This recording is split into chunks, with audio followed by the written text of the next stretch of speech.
जिंदगी जैसे पहेली, जैसे कि कोई सहेली। जिंदगी जैसे कहानी, थोड़ी नई थोड़ी पुरानी। कभी चाबुक, कभी चॉकलेट, कभी रौनक, कभी धक्कम पेल। ये भी हो सकता है, वो भी हो सकता है, बट ऑलवेज रिमेंबर, लाइफ में कुछ भी हो सकता है।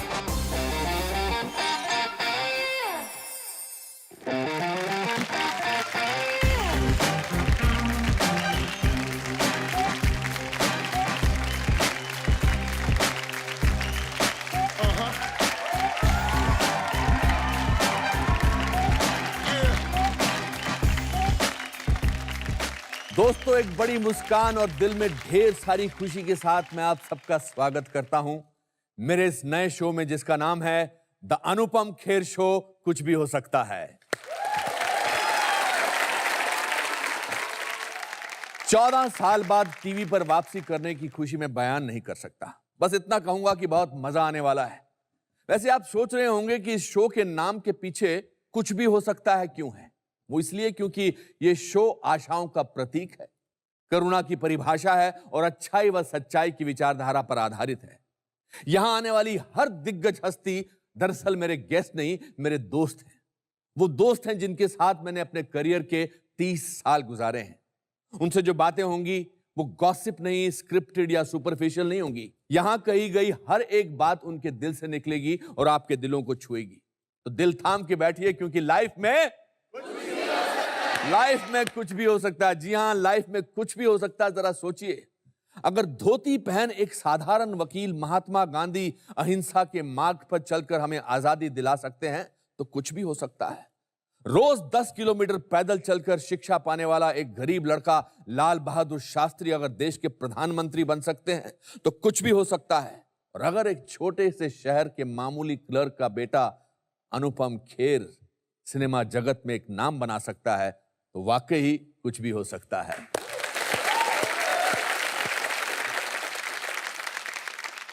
दोस्तों, हम सपनों की दुनिया में जीते हैं।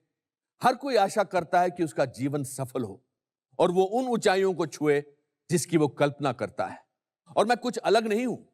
मेरा सपना था कि मैं एक अभिनेता बनूं और उस सपने की शुरुआत इसी रंगमंच से हुई। इसीलिए आज इस शो के द्वारा मैं रंगमंच की कलाभूमि को श्रद्धांजलि अर्पित करता हूं।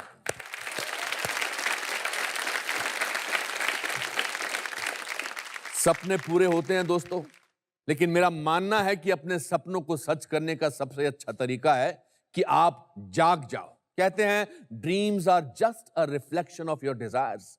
मतलब सपने आपकी इच्छाओं का एक अक्स है, लेकिन आंख खुलते ही आपके सामने वो शक्ति आ जाती है कि आप अपनी इच्छाओं को पूरा कर सकें।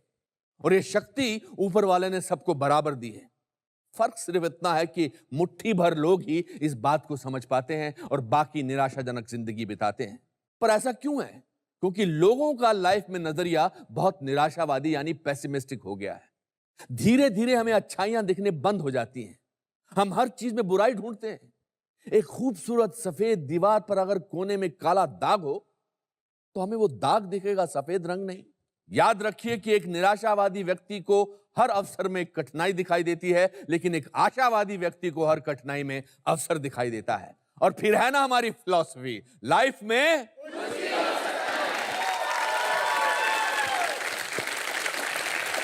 दोस्तों, आज जो हस्ती यहां आई है वो एक मिसाल है कामयाबी की। उनकी उपलब्धियां देश विदेश में सबके लिए एक अनमोल प्रेरणा है। अपने हर सपने को सच कर दिखाया है इस भाग्यशाली व्यक्ति ने। मेहनत, लगन, दृढ़ता, करुणा और विश्वास जैसी विशेषताएं जितनी इस शख्स में है, शायद ही किसी में है। आशावादी व्यक्तित्व की संपूर्ण परिभाषा, हिंदी फिल्मों का बेताज बादशाह। Please welcome king Khan Shahrukh Khan.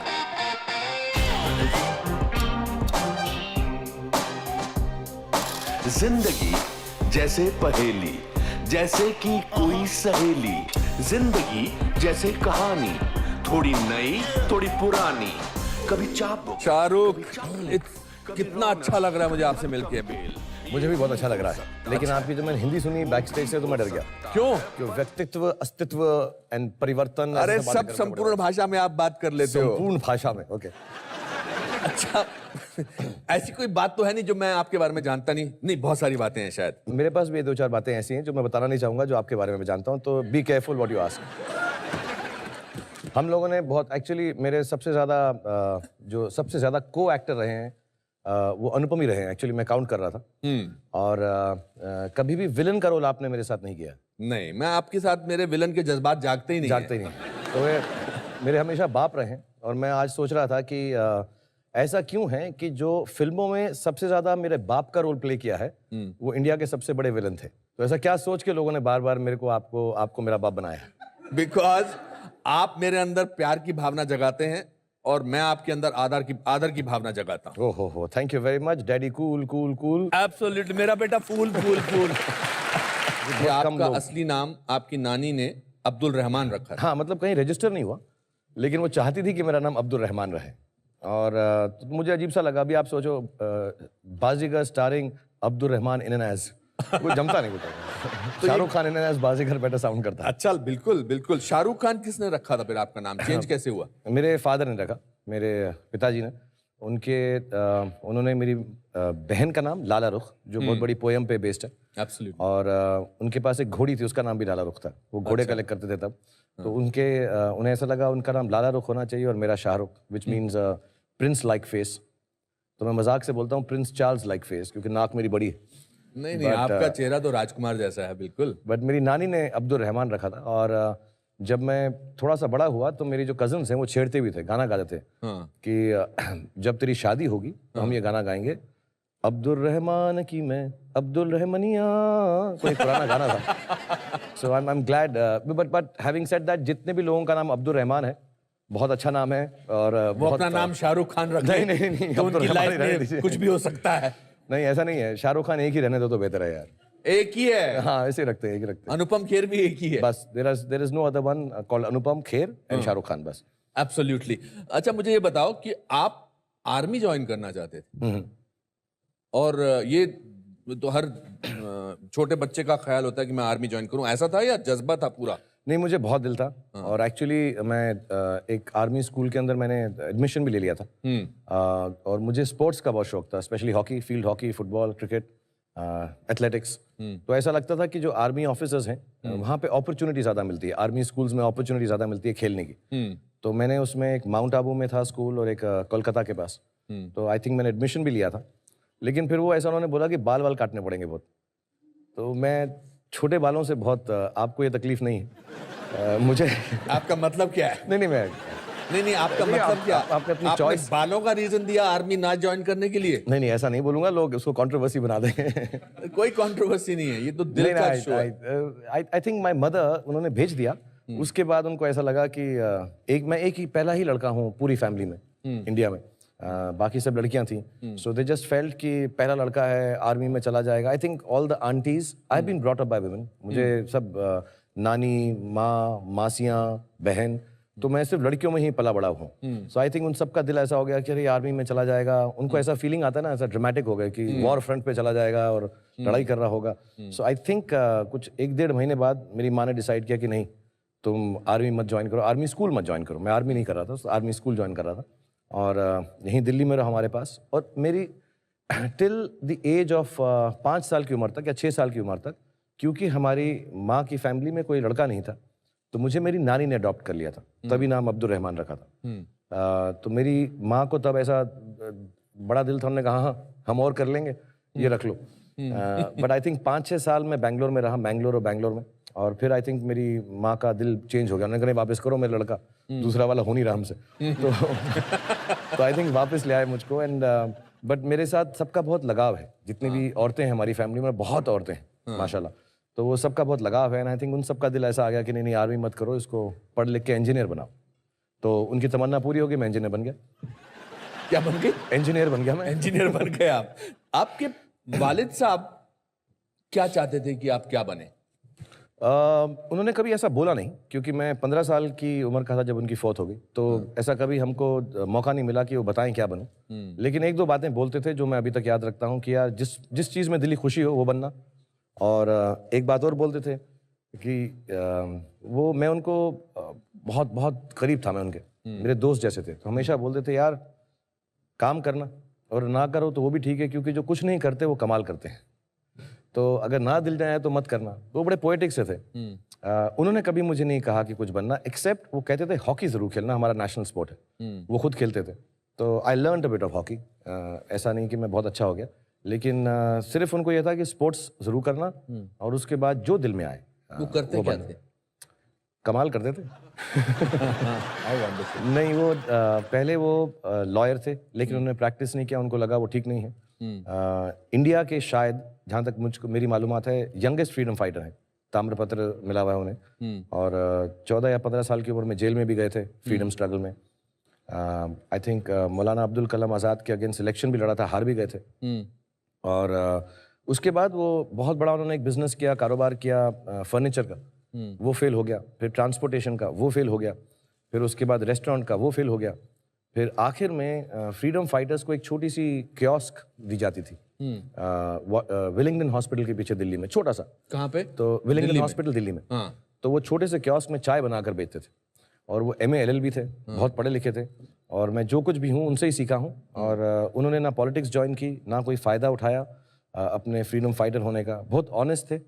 और आखिर दिनों में उन्होंने नेशनल स्कूल ऑफ ड्रामा में उसकी मेस भी चलाते थे। मैं आपको पूछने वाला था कि मुझे जब पता लगा कि आपके वालिद, आपके father national school of drama में कैंटीन चलाते थे या मेस चलाते थे, तो I was very surprise, because I think मैंने ज्वाइन किया 75-78 से, और वो 74 तक वहां पर थे जी। और आप ये सारे एक्टर्स को वहां मिलते रहते थे। एक्चुअली कुछ अजीब सा रीज़न है कि मैं एक्टर बन गया। मुझे लगता नहीं था मैं एक्टर बनूंगा, या ऐसी कोई सोच नहीं थी, फैमिली में कोई नहीं था कि एक्टिंग करेंगे। लेकिन मुझे लगता है वो फॉर्मेटिव ईयर्स थे। मैं सेंट कोलंबस स्कूल में पढ़ता था, जो गोल मार्केट में था, और मैं मॉडर्न स्कूल में बाराखंबा रोड में अपनी बहन को लेने आता था। उनका स्कूल 3:30-4 बजे ख़त्म होता था। तो वो वक्फा जो था 1 बजे से 4 बजे, मैं आके नेशनल स्कूल ऑफ ड्रामा में बैठता था।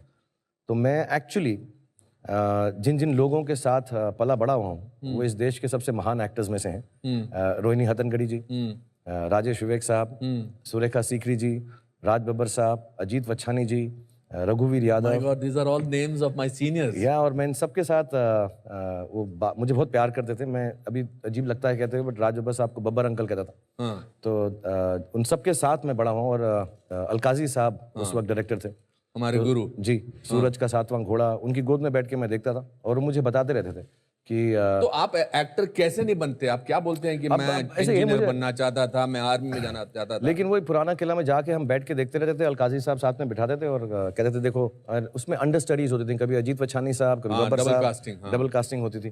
तो मुझे अभी भी याद है सारे dialogues.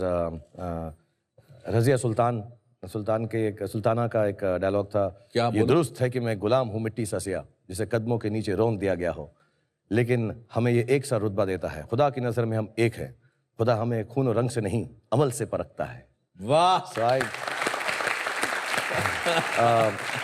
I think Manohar Singh ji, सारे मैंने सब बड़े बड़े एक्टर्स को देखा है, उनको रिहर्सल करते हुए देखा तुगलक है। भी देखा होगा। मैं तुगलक भी देखा है, और Look सारे के Back in सारे Anger, ये सारे प्लेस मैंने तुगलक, सूरज का 7वां घोड़ा, मैं सब वहीं रहता था, उनके साथ रिहर्सल करते थे, ताश खेलते थे। ब्लफ सिखाया था हमको राज बब्बर साहब ने, ताश की गेम। सो मेरी जो अपब्रिंगिंग है, आई थिंक वहाँ कहीं ना कहीं मुझे ऐसा लगने लगा कि मैं भी कुछ एक्टिंग वैक्टिंग कर लूंगा।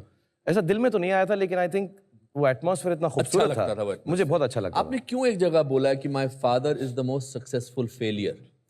क्योंकि मेरे जो फादर थे बहुत ही विनम्र और बहुत ही intelligent, soft spoken gentleman with a great sense of humour. और क्योंकि बहुत अर्ली उम्र में मुझसे उनका साथ छूट गया, 15 साल की उम्र में। तो व्हाट्स आपका लास्ट विजुअल अपने पापा का क्या है? लास्ट विजुअल बहुत सैड सा है।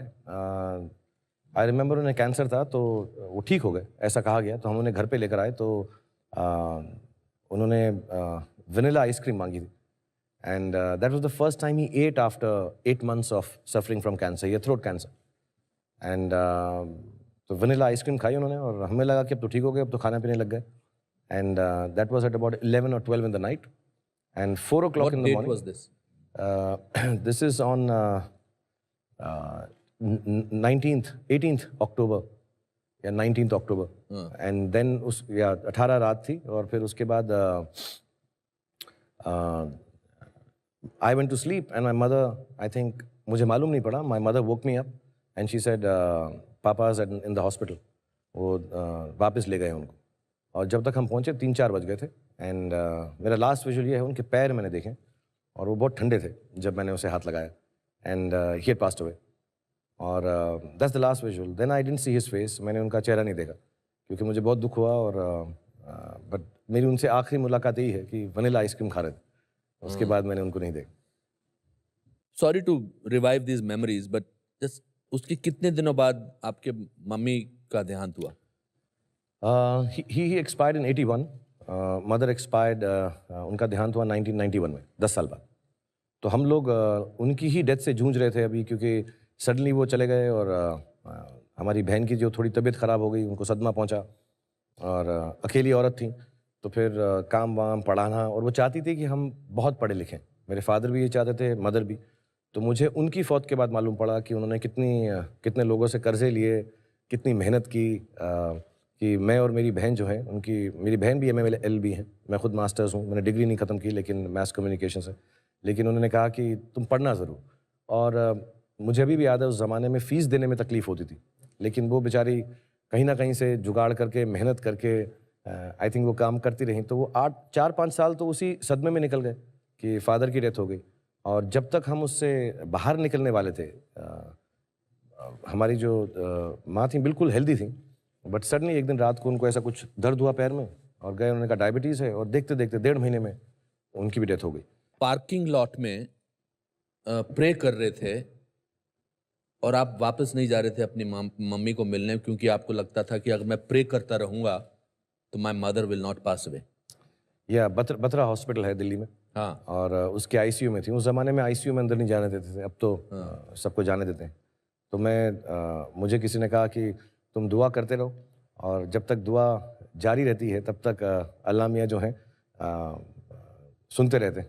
सुनने में तो मसरूफ़ रहते हैं कि कुछ एक्शन नहीं लेते. तो मेरी एक ही दुआ है, मुझे एक ही आती है, मैं सबको सिखाता भी हूँ. और स्पोर्ट्स की दुआ है, नस्रुम मिनल्लाहि व फतहुन करीब, कि खुदा मुझे शक्ति दो कि मैं जीत सकूँ. हर दोबारा बोलना एक बार, क्या? नस्रुन मिनल्लाहि व फतहुन करीब. ओके. कि अल्लाह मियाँ मुझे आप ताकत दें कि मैं हर सिचुएशन में जीत सकूं, उसे फेस कर सकूं. सो मुझे बोला गया कि उसको 100 बार पढ़ें और अच्छा होगा. तो मैंने कहा मैं कुछ ज़्यादा ही कर देता हूँ, वैसे ही ओवर एक्टिंग करता हूँ.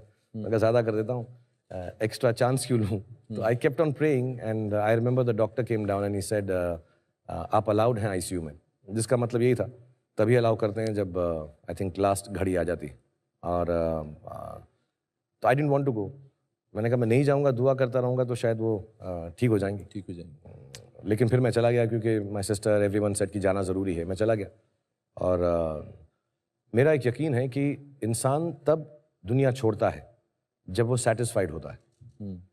In the moment of accident, जो भी मौके से आदमी जाता है.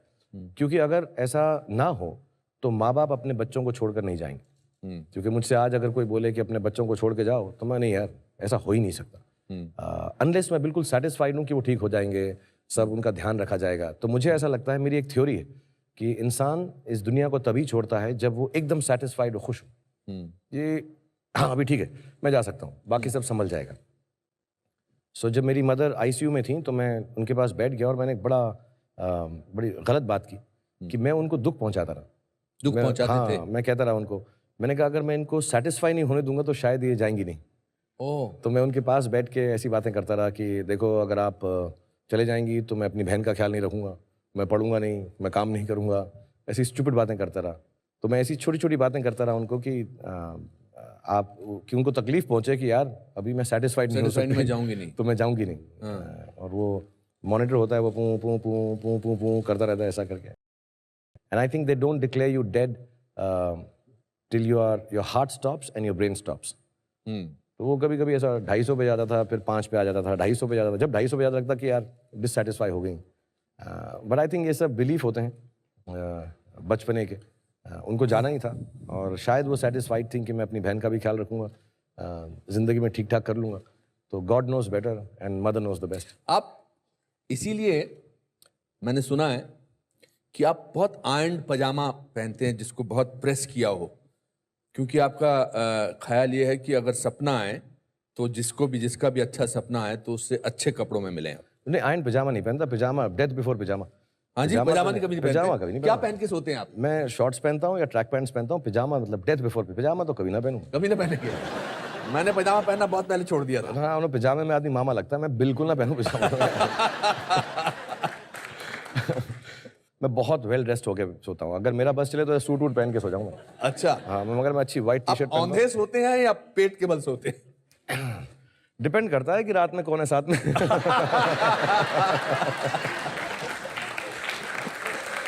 और जब तन्हा होते हैं तो कैसे सोते हैं? आई थिंक मेरे को कभी देखा नहीं अपने आप को सोते हुए, लेकिन मुझे ऐसा लगता है मैं उल्टा ही सोता हूँ। अच्छा, हाँ, उल्टा सोता हूँ मैं, शुरू सीधा होता हूँ। आमतौर पे कहा जाता है कि जो बादशाह होता है, जो राजा होता है, जो किंग होता है, वो सोते हुए बहुत अकेला महसूस करता है। Do you feel like that? हाँ, मतलब मुझको रात में अकेलापन महसूस होता है, क्योंकि मुझे एक तो नींद बहुत कम आती, मैं 3-4 घंटे सोता हूँ। इसलिए नींद कम आती है या इसीलिए देर से सोते हो? आई डोंट नो, इनमें से कोई चीज़ होगी, मतलब या तो मुझे क्योंकि अकेलापन है इसलिए नहीं सोता हूँ। तो मैं बच्चों को, बीवी के साथ सबसे बात करके, उनको भी मैंने लेट कर दिया है, लेकिन उसके बाद मैं एक चीटिंग करके उनके बाद भी जागता रहता हूँ। टीवी भी देख लेता हूँ कभी कभी अगर मिस हो गया हो, बट अदरवाइज या नाइट्स आर लोनली। या Nights are lonely. Which was the first actress you had crush on? किस पहली मोहतरमा को आपने पर्दे पर देखा और कहा था कि हाय ओ मेरी माँ, मतलब नॉट ओ मेरी माँ। अनुपम, आपका तो रोमांस भी इतना ओल्ड फैशन हो गया कि लड़की को देख के ओ मेरी माँ बोलो, क्या कर रहे हो यार। द फर्स्ट एक्ट्रेस, पर्दे पे तो नहीं देखा मैंने, फिल्म में बहुत देर में देखना शुरू की थी क्योंकि तब अलाउड नहीं होता, टीवी पे देखते थे। हाँ जी जी, अपने साथ वाले अरोड़ा साहब के घर में टीवी होता था। हमारे यहाँ मल्होत्रा साहब होते थे। हाँ, दरी पे बैठ के टीवी देखते थे, संडे को जो पिक्चर आती थी, मुमताज जी। मुमताज, हाँ, मतलब मेरी ऑल टाइम फेवरेट है मुमताज जी, मुझे बहुत खूबसूरत लगती हैं। हाँ। और अभी मतलब ऐसा कहना सही है कि नहीं, बट एक्सट्रीमली सेक्सी हाँ, and I think very very beautiful. मैंने नोट किया कि पिछले जब से मैं बात कर रहा हूँ आप बहुत केयरफुल हो गए हो कि ये ठीक बोलना सही है कि नहीं, मैं नहीं बोलता हूँ। वाई? नहीं, कहीं मुमताज जी को गलत ना लग जाए। नहीं, मुमताज जी की बात तो समझ, उससे पहले भी आपने 2 बार बोला था कि आई नो, बट ऐसा भी कंट्रोवर्सी हो वो यार, वो जाएगी। कुछ भी लिख देते हैं, कुछ क्या है कि लोग जो हैं इतना वक्त है उनके पास, स्पेशली आजकल, कि कुछ चीज बोलो तो उसका कुछ ना कुछ अलग मीनिंग निकाल के कुछ बट और आपकी बोलते तो हो। खासियत है कि आप कभी बोलने से पहले सोचते नहीं है। ठीक है, जो कुछ मैंने सॉरी बोल के बोला मैं वापस लेता हूँ, जो मैंने बोला है सीधा बोला है, ऐसी की तैसी तुम्हारी। करेक्ट।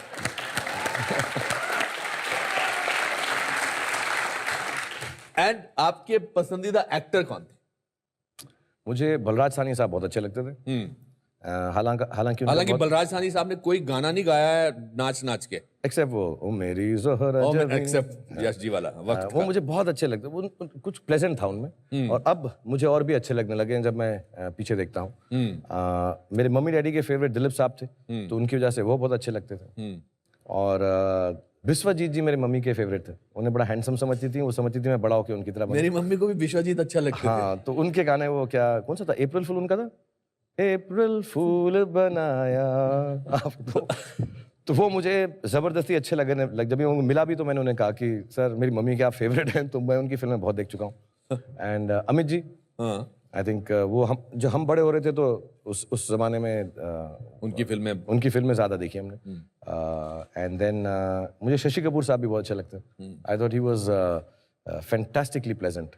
यस। और सीरियस एक्टर्स में नसीर भाई बहुत अच्छे लगते हैं, ओमपुरी जी, आप। अच्छा, मेरा बोलने के अलावा तो तुम्हारे पास कोई चारा भी नहीं था। अच्छा, ठीक है, सोच मत बोलना। बट टेल मी, एक्टिंग का ख्याल, मतलब हु वाज दैट परफॉर्मेंस, या क्या सोच के आपने एक्टर बनना सोचा था? मतलब एक्चुअली मैं बनना ही नहीं चाहता था एक्टर, ये बहुत कम लोगों को मालूम है। मैं जब मम्मी का देहांत हो गया तो फिर ऐसा कुछ 1991 में हुआ, और उस जमाने में एक टीवी सीरियल कर लिया था। और वो क्यों किया था, मैं फुटबॉल क्रिकेट खेलता था, मुझे चोट लग गई। चोट लगी तो मेरा खेलने का करियर जो है सॉर्ट ऑफ एंड हो गया कि ये चोट ठीक नहीं होगी। मैं बहुत बहुत परेशान हो गया, तो बैरी जॉन ने एक प्ले शुरू किया, जो मेरे गुरु हैं, और उन्होंने एक प्ले शुरू किया, in which Annie gives it those ones. तो उसके लिए 10 लड़के चाहिए थे और 80 लड़कियां थी। लेडी श्री राम कॉलेज का प्ले था। तो मैं ऑडिशन के लिए पहुंच गया, क्योंकि शाम में फ्री होते थे, पहले खेलता था, तो मुझको उन्होंने प्रिंसिपल डांसर के एक रोल में ले लिया। उसमें मेरी लाइंस थी पूरे प्ले के अंदर, I have a letter for you Annie. I have a letter for you Annie, okay, Annie Annie गा के बोलना था या नहीं, बस आगे बस ऐसा, I have a letter for you Annie. और मैं डांस करता था, प्रिंसिपल डांसर था। तो मुझे वहाँ पे शुरुआत हुई, मैं कर रहा था, और फिर कुछ एक हमारे दोस्त थे कर्नल कपूर साहब, उन्होंने एक टीवी सीरियल शुरू किया जिसमें उनके बेटे काम कर रहे थे। उनके बेटे ने डिसाइड किया मैं नहीं करूँगा, तो उन्होंने कहा तुम कर लो, तो मैंने कर लिया। तो वो फौजी एंड बिल्कुल घर के सामने रहते थे, इसलिए कर लिया। अच्छा। और हाँ, कुछ ऐसा आइडिया नहीं था कि एक्टिंग करूंगा। थिएटर वेटर थोड़ा बहुत करता था, वो भी इसलिए क्योंकि अब स्पोर्ट्स बंद हो गई थी। एंड देन फौजी आई थिंक थोड़ा चल गया। तो एक दिन मैं घर में था, दो लोग मैं मेंशन जरूर करूंगा, एक मिस्टर हैरी बवेजा, मुझे पहला फोन मुंबई से मिस्टर हैरी बवेजा का आया। He was my class fellow. आज तक उनके लिए मैं कुछ भी कर सकता हूँ, क्योंकि मेरी मम्मी ने उनका नंबर अपने हाथ से दीवार पे लिखते थे, तब टेलीफोन होता ना, तो उसके ऊपर लिखते थे, तो हैरी बवेजा लिखा था कि यार मैं फिल्म बनाना चाहता हूँ, आप आ जाएं। तो मैं कह रहा यार कुछ फिल्मों में रोल मिल रहा है, तो मैंने तब नहीं किया। फिर एक दिन मुझे हेमा जी की नीस का फोन आया। अच्छा। और उन्होंने कहा Hema ji would like to speak to you. तो मैं समझा ऐसे कुछ फैन वैन टाइप जो है मजाक कर रहे हैं। तो मैं यार कौन हेमा जी? तो हेमा मालिनी जी। तो मैंने बिलीव नहीं किया। और फिर वो फोन पे आई, उन्होंने कहा मैं फिल्म बनाना चाहती हूँ। दिल्ली में फोन आया था? मैं दिल्ली में फोन आया, घर के मतलब ऑब्वियसली हाँ घर के अंदर ऐसा फोन। तो मैं कहा मम्मी को भी जाके बोला, मैंने कहा हेमा मालिनी जी ने फोन किया है। कहते हाँ हाँ ठीक है। तो हेमा जी का फोन आ गया, तो उन्होंने कहा मैं फिल्मों में काम। तो I had no interest actually, to tell you honestly. तो क्या करना चाहते थे आप? मैं कमाल करना चाहता था। अरे कमाल तो किया आपने। मैं एक्चुअली फिल्में बनाना चाहता था। आप फिल्मों के साथ जुड़ा हुआ कुछ काम करना? मैंने साइंस की, उसके बाद इकोनॉमिक्स की, उसके बाद मैथ कम्युनिकेशन मैंने इसलिए की, मैं एड फिल्म्स बनाना चाहता था। मेरे को लगा ऐसा ये ठीक है यार, कुछ ऐसा 30 सेकंड के अंदर फिल्में बनाऊंगा, क्योंकि ना मुझे लगता था मैं देखने में ठीक हूँ, ना मुझे लगता था मुझे एक्टिंग आती। तो मैं कहा मैं कुछ ऐसा फिल्म्स बना लूंगा मैं जाके। और एड फिल्म्स मुझे बड़ी अच्छी लगती थी। मैंने प्रोडक्शन में काम किया था 2-4 दिल्ली में। सॉरी मैंने आपको कट किया, आप हेमा जी की बात। हाँ, सो देन शी सेड कि मैं फिल्म बना। तो मैं समझा, मतलब मैं बहुत शॉक्ड हो गया कि मैं सबको बताया हेमा मालिनी जी का फोन आया था, बट मैं गया नहीं। And then my mother died 3-4 months later. तो मैं बड़ा दुखी था, तो दिल्ली में दिल नहीं लग रहा था, तो अकेला हो गया। तो मैंने कहा यार मैं ऐसा करता हूँ, जो लोगों ने मुझे कहा, मैं मुंबई में काम करने आया था एक सीरियल के अंदर, वागले की दुनिया। वागले की दुनिया, हाँ, एक एपिसोड के लिए आया था। तो उसमें मैं अजीज मिर्जा, सईद मिर्जा, कुंदन शाह, केतन मेहता, इन सबसे मिला। तो वो बहुत प्यार दिखाते थे और कहते थे मैं बहुत अच्छा एक्टर हूँ। तो मुझे बहुत अच्छा लगा, उन्होंने बड़े बड़े लोगों ने आपने बहुत अच्छा काम किया था फौजी में। हाँ, they were very appreciative। अच्छा था उसमें आपने। तो और वो बड़े बड़े लोग थे सब। Oh, you stood out in that, हाँ, so they were very nice to me कि तुम बड़े अच्छे एक्टर हो। तो मुझे थोड़ा सा कुछ ऐसा लगा ठीक हो रहा है। So when my mother died, मैंने ऐसा डिसाइड किया कि मैं 1 साल के लिए मुंबई आऊँगा और जो काम मिलेगा वो करूँगा for a change of scene. So when I came here, मैं एक दिन रात को बैठ के लकी बिरयानी खा रहा था कहीं बांद्रा में। तो वहाँ एक विवेक वासवानी करके एक प्रोड्यूसर है, वो आए। उन्होंने कहा तुम फिल्मों में काम करोगे? ऐसे नहीं, मैं ठीक ठाक हूँ, मैं टीवी पे काम कर रहा हूँ। उस वक्त मैंने सर्कस शुरू किया। तो मैं कहा मैं ठीक ठाक हूँ। उन्होंने कहा नहीं, मिस्टर जीपी सिपी उनकी फिल्म है। और तो मैं कहा ठीक है, ऐसे बात कर रहे हैं। फिर मैं चला गया। सुबह वो आ गए घर में, और मैं ऑफिस में रहता था अजीज और सईद मिर्जा के। तो उन्होंने मुझे बुलाया, कहा चलो, and he took me to G P Sippy साहब। And I remember G P Sippy साहब ने मुझको देख के बोला, he'll be a hero, his hair is like a bear। अच्छा। मेरे बाल ऐसे कैसे करो। तो मैं उसको देख मैं यार ऐसा क्या यार, तुम ले आए हो यहाँ पर? तो कह रहे हैं hair is like a bear. अच्छा, GP Sippy sahab, Sholay and everything. So and then one thing led to another. मैंने एक दिन में 5 फिल्में साइन की। मैं हेमा जी के पास वापस गया, तो उन्होंने मुझे I will cast you because your nose is very aristocratic. Very good. तो उन्होंने मुझे नाक के लिए कास्ट कर लिया। वो समझिए मैं बड़ा सीरियस एक्टर हूँ। राजीव मेहरा साहब की एक फिल्म में और कोई हीरो थे शायद, वो नहीं कर सके, तो उन्होंने मुझे ले लिया उस दिन। राकेश रोशन जी किंग अंकल बना रहे थे अमित जी के साथ उस वक्त। राइट। तो उन्होंने मुझे बोला, मेरे बीवी और बच्चों ने बोला है कि मैंने तुझे अगर कास्ट नहीं किया तो ये फिल्म नहीं बन सकती, तो तुम कर लो। तो मैंने कर ली। तो एक ही दिन में मैंने 5 फिल्में साइन की। दीवाना फिल्म जो थी वो हेमा जी के ही कुछ रिलेशन में थे, गुड्डू धनवा साहब, तो उन्होंने ऑफर की। और जीपीसीपी साहब ने राजू बन गया। तो मैं एक दिन में 5 फिल्में साइन की। मैंने कहा 1 साल काम करूंगा और फिर मैं चला जाऊंगा। मेरे दोस्त जो थिएटर के हैं, दिव्या सेठ, दीपिका, ऋतुराज, तो उन सबको मैं यही बोल के आया था, बेनी थॉमस जो थिएटर में टैग में, बैरी जॉन, ये 1 साल में आ जाऊंगा मैं यार। तो उन लोगों ने मुझे बोला भी था, हाँ यार तू ये वाले के साथ एक्टिंग करना, उसके साथ करना, 1 ईयर बाद। सो दे आर स्टिल वेटिंग और सम ऑफ देम आर हियर। अब मुझे 25 साल हो गए और मैं वापस नहीं गया। जिस दिन आपने 5 फिल्में साइन की थी, आपको उस दिन लगा था कि लाइफ में कुछ भी हो सकता?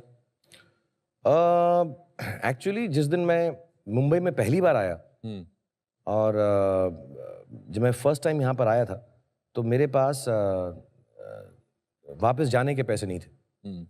और मैं ओबरॉयज होटल है जो, तो वहाँ पे था, ना पैसे थे ना कपड़े धुले हुए थे, और मुझे वापस जाना था मुंबई, बहुत साल पहले की बात, दिल्ली। तो मैं वहाँ खड़ा होकर मैंने ऐसा बोला था कि यार ये सिटी ने मुझे बहुत परेशान कर दिया है, एकदम सड़क पे ले आया। मैं सड़क पे सोता था। तो मैं कहा यार मैं एक दिन आऊँगा और इस सिटी को ओन करूँगा जी। बचपने की बेवकूफ़ी समझिए इसको, मैं प्राइड से नहीं बोल रहा, arrogance से नहीं बोल रहा। Of the coming events. But मैंने ऐसे गुस्से से बोला था वहाँ खड़ो के यार एकदम मेरे कौन साथ था ऐसे- आसपास? नहीं, मैं अकेला ही था, सब लोग के सामने नहीं बोलता ऐसी बातें, बेइज्जती हो जाती है। वो मैं कहा मैं एक मन दिन में यार- बोला था या जोर हाँ, से नहीं, वहाँ बोला पे खड़ा हो गया ऐसा रोज आ रहा था। मैं कहा यार मैं ये सिटी ऑन करूँगा। एंड फर्स्ट टाइम जब मैं यहाँ पर हेमा जी के साथ कॉन्वेंट विला में पहला शॉट दे रहा था, और हेमा जी ने मुझे एक्टिंग करके दिखाई और कहा कि what you doing, do like this. Hema ji ने ऐसा कुछ मुझे कि जब मैं चांद को देखता हूँ तो ऐसा होता है, ऐसा करके बड़ा खूबसूरत सा, मैं उनको ऐसा देखता रहा, ऐसा करके। She'll do like that? I said no. Only you can do like that. And you're beautiful. I'm not so beautiful. Can I do it differently? She said, you do how you want. Come on.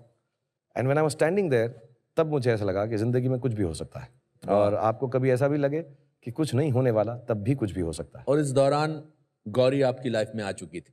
जी हाँ, मैं यहाँ पर तभी आया, मतलब आने के 3 महीने बाद मैंने शादी कर ली गौरी से। Gauri came into your life, तो पैरेलल ट्रैक पर आपकी लाइफ चल रही थी।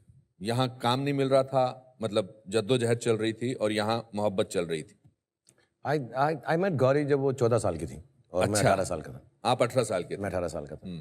मैं दिल्ली में पार्टीज हुआ करती थी जहाँ पर उस जमाने में ऐसा हुआ करता था कि लड़के एक साइड पे बैठते थे, लड़कियाँ एक साइड पे, फिर उसके बाद उठकर जाना पड़ता था, may I have the next dance with you.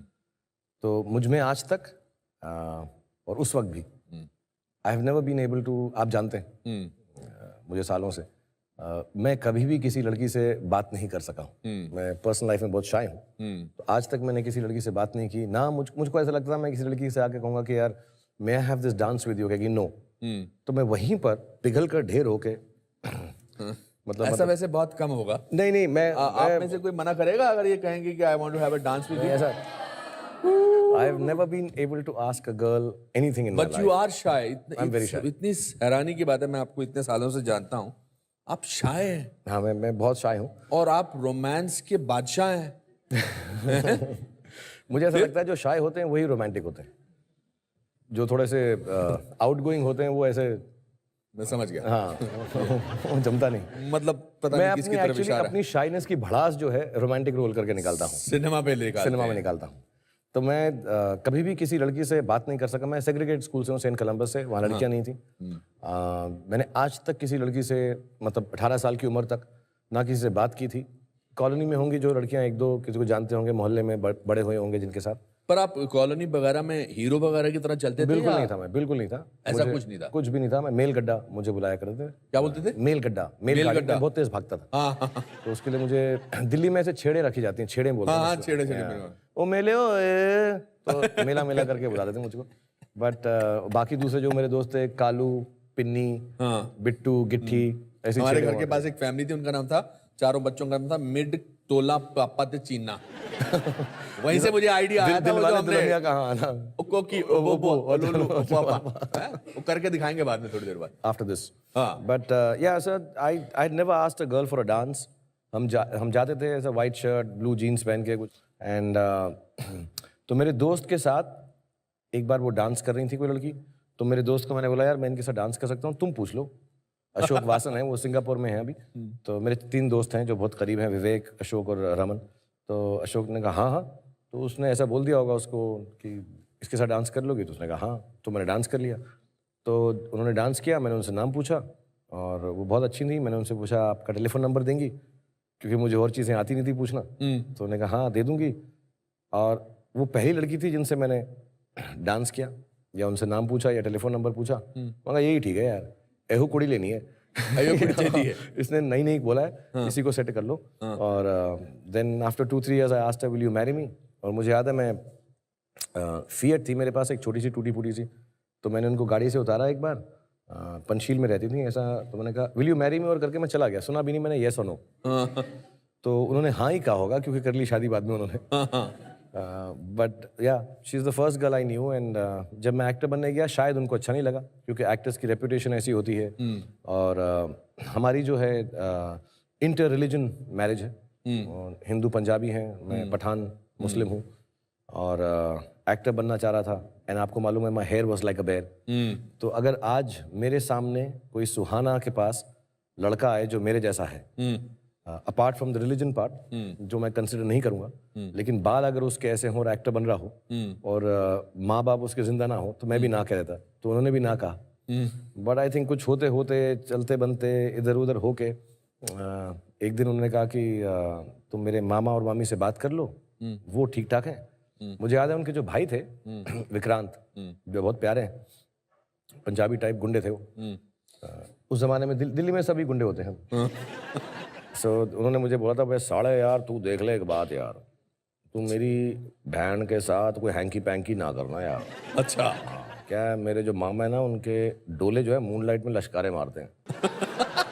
डोले इज मसल्स, साले उनके डोले जो है ना मूनलाइट में, मुझे समझ नहीं आया कि वो रात में जाके वो डोले क्यों दिखाते हैं, बट वो अलग डोले जो है ना उनके साले मूनलाइट में लश्कारे मारते हैं। साले तलवार लेके आते हैं कच्छे में। तो मैं तलवार तो ठीक है, कच्छे में क्यों आएंगे, but there are beautiful family and I think मैंने उनको समझाया कि मैं ठीक ठाक हूँ और मैं आपकी बेटी का ख्याल आराम से रखूंगा। And then I became an actor and मैंने जैसे बताया मैं जून में शूटिंग शुरू की और अक्टूबर में मैंने शादी कर ली। और एक्चुअली हेमा जी के सेट पे ही दिल आशना के सेट के ऊपर हमारा हनीमून था। उनकी गौरी की ऐसी क्या क्वालिटी थी जो आपको इंस्टेंटली पसंद आई थी? अब ऐसे कुछ मैं मिला तो नहीं था उनसे। नहीं मतलब after you started liking her. I don't know if it is right और रॉन्ग टू से, बट फिजिकली बहुत अट्रैक्टिव थी। भाई बहुत अच्छा आंसर है, फिजिकली बहुत अट्रैक्टिव थी गौरी के लिए। पर I think that's a great. आपके वालिद साहब की और आपकी अम्मी जान की लव स्टोरी भी बहुत रोमांटिक है। बहुत अमेजिंग लव स्टोरी है उनकी। मेरे जो वालिद थे वो कज़न ब्रदर हैं जनरल शाहनवाज के, लाल किले से आई आवाज,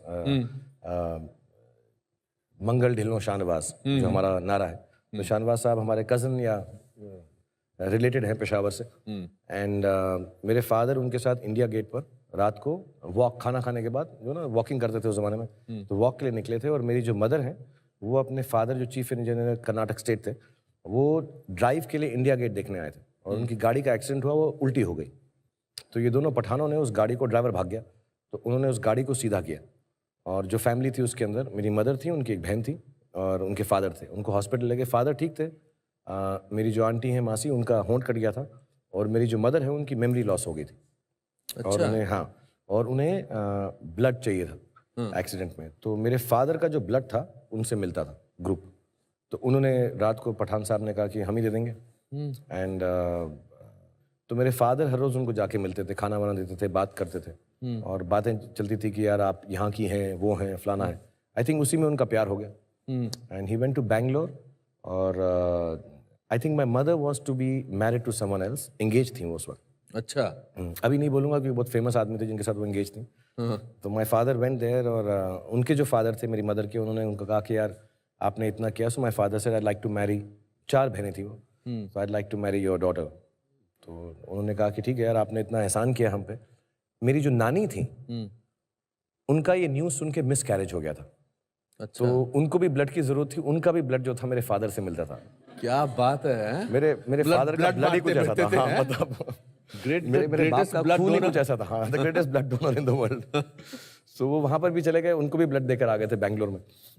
तो he went to the family and the family was very, वो बहुत मतलब उनका दे वर वेरी। अब तुमने कमाल की लव स्टोरी है, इसको हाँ, तो आपको मतलब- फिल्म में बनानी चाहिए इस पर। बट मुझको क्या है वो डर लगता है खून देने से, अदरवाइज मैं कर लूँ मैं थोड़ा। अच्छा, अपना रोल, पापा का रोल आप ही करने वाले हो? क्योंकि मम्मी का तो नहीं करूँगा ना यार। नहीं नेचुरली मुझे लगा कि शायद अपने बेटे को देना चाहोगे। कोई अच्छा एक्टर करे वो रोल तो बेहतर है ना यार। अरे don't be nasty to him, I am sure. What does your son want to be? मैंने भी उसे वही कहा है जो मेरे बाप ने कहा था, जो कुछ नहीं करते वो कमाल करते हैं, जो अच्छी तुम्हारे line दिल है। में आए। आपने किसी फिल्म में इस्तेमाल की है ये जो कुछ ये नहीं लाइन करते मैंने वो आज कमाल तक नहीं करते हैं? इस्तेमाल की नहीं। बहुत खूबसूरत लाइन इट्स अ है। Beautiful line. My father used to say, हम तुम्हारी उम्र में पहाड़ों पर नंगे पैर चढ़ जाते थे और अगर तुम चढ़ना चाहो चढ़ जाओ, नहीं चढ़ना चाहो तो कुछ मत करना, क्योंकि जो कुछ नहीं करते वो कमाल करते हैं। बहुत अच्छे। आपके फादर आपकी मदर के लिए वर्सेस शेर व शायरी बहुत करते थे। हाँ, ही यूज्ड टू, मतलब उन्होंने मुझे शायरी सिखाई भी, और वो बहुत एक्चुअली बहुत पढ़े लिखे और बहुत ही, जैसे मैंने बताया, विनम्र और फिलोसॉफिकल एंड ह्यूमरस। मेरा सेंस ऑफ ह्यूमर उन्हीं से है। मेरी मम्मी थोड़ी सीरियस ही थी, तो वो मुझे बहुत अच्छी अच्छी बातें उन्होंने सिखाई ज़िंदगी में ले जाके, क्योंकि हम जब बड़े हो रहे थे तो बहुत गुर्बत ज़्यादा थे, पैसा नहीं था। तो झूठ बोल के मम्मी को कि हम फिल्म दिखाने ले जा रहे हैं, वो ले जाके ऐसे चने वने खिलाते थे कमानी ऑडिटोरियम के सेंटर में, कि यहाँ बैठ जाओ यार, गाड़ियाँ देखो। So I have grown up with him, and बहुत शायरी सिखाते थे, अच्छी बातें बताते थे, एंड उनकी वजह से उन्होंने मेरा एक दीवान भी लिखा। मैं भी शायरी करने लग गया था, और बड़ी गंदी सी, बट उन्होंने कहा कि यार, he always encouraged creativity. So he taught me lot of शायरी। गालिब साहब की भी सुनाते रहते थे हमेशा, जो मैं अपने बच्चों के साथ करता हूँ। I tell them poems, I tell them stories.